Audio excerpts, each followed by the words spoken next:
ఆంధ్ర రాష్ట్ర ప్రజలు మోసపోయి 4 సంవత్సరాల 9 నెలలైందని టీడీపీ రాష్ట్ర మహిళా అధ్యక్షురాలు అనిత అన్నారు. వైసీపీ ప్రభుత్వ హయాంలో ఏ వర్గ ప్రజలు కూడా ఆనందంగా లేరని అభిప్రాయపడ్డారు. చంద్రబాబు పవన్లు ఆంధ్ర రాష్ట్రానికి అవసరమని ప్రజలు కోరుకుంటున్నట్లు తెలిపారు. రాష్ట్ర ప్రజలకు భరోసా కల్పించేందుకు నారా లోకేష్ శంఖారావం కార్యక్రమానికి శ్రీకారం చుట్టారని అన్నారు.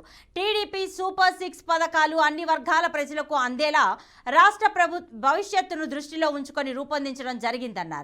పాయకరావుపేట నియోజకవర్గంలో ఈ నెల 21వ తేదీన లోకేష్ శంఖారావం కార్యక్రమాన్ని దిగ్విజయం చేయాలని అనిత పిలుపునిచ్చారు. 4 సంవత్సరాల 9 నెలలు ఓవరాల్ గా చెప్పాలంటే ఆంధ్రప్రదేశ్ రాష్ట్ర ప్రజలందరూ కూడా మోసపోయి 4 సంవత్సరాల 9 నెలలు అయింది.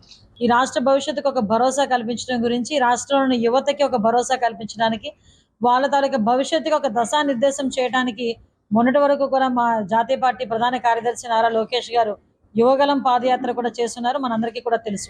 చంద్రబాబు నాయుడు గారు, అదేవిధంగా లోకేష్ గారు, అదేవిధంగా ఇప్పుడు మన జనసేన అధినేత పవన్ కళ్యాణ్ గారు, వీళ్ళు ముగ్గురు కూడా ఈ రాష్ట్రానికి అవసరం అని ఒకే ఒక ఉద్దేశంతో చాలా మంది యువత బయటకు వచ్చి సంఘీభావంగా మనందరికీ కూడా సంఘీభావం తెలపడం కూడా అందరం చూసాం. మహిళల గురించి, రైతుల గురించి, అందరి గురించి కూడా ఆలోచన చేసి ఏదైతే చంద్రబాబు నాయుడు గారు సూపర్ 6 అనౌన్స్ చేశారో ఆ సూపర్ 6 పథకాలన్నీ కూడా ఈరోజు, అదేవిధంగా ఈ రాష్ట్ర ప్రజలందరికీ కూడా తెలుగుదేశం పార్టీ భరోసాగా నిలవబోతుంది, జనసేన పార్టీ భరోసాగా నిలవబోతుందని ఒక మంచి మెసేజ్ ఇవ్వడానికి ఈరోజు నారా లోకేష్ గారు మళ్ళా తిరిగి శంఖారావం పేరిట ఈరోజు ఉత్తరాంధ్ర జిల్లాలో పర్యటించడం జరుగుతుంది. ఒక సైకో చేతిలో ఉంది రాష్ట్రం. ఎందుకనంటే ఒక సైకో చేతిలో ఒక రాష్ట్రం ఉందంటే ఆ రాష్ట్రం తాలూకా భవిష్యత్తు అంధకారంలో ఉన్నట్టే అనే సంగతి మనందరికీ కూడా తెలుసు.